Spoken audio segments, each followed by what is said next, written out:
ada duit RM21.60 nak pergi ke Melaka. Kadang-kadang saya pernah jugalah nak pergi berniaga, ada duit RM21.60 nak pergi ke Melaka. Duit tak ada ni. Naik kereta saya kata kalau lah kereta ni mati tengah jalan, bagaimana nak buat ni.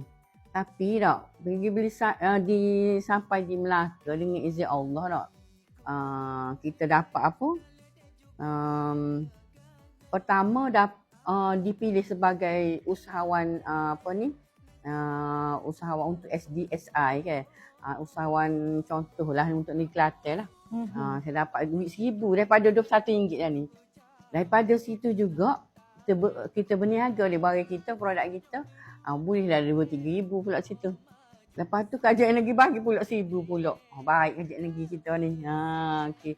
Kerajaan negeri saya, daripada kerajaan negeri ni saya dapat kita kena cerita juga Boleh. Itu kita sebelum saya sebenarnya bukan sentiasa senang.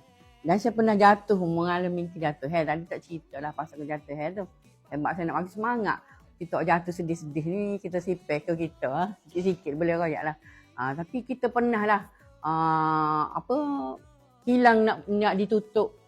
Pernah bank telefon ni. Nak tutup lagi kita ni.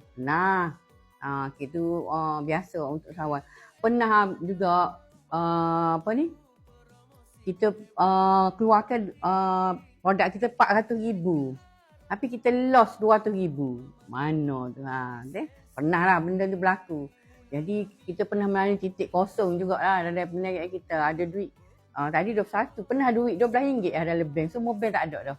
Nak pinta dengan orang tu, minta orang tak boleh belakang. Tak dapat belakang. Kita kena lasaikan hari ni juga macam mana nak buat. Masa tu lah kita bergantung bulat pada Allah.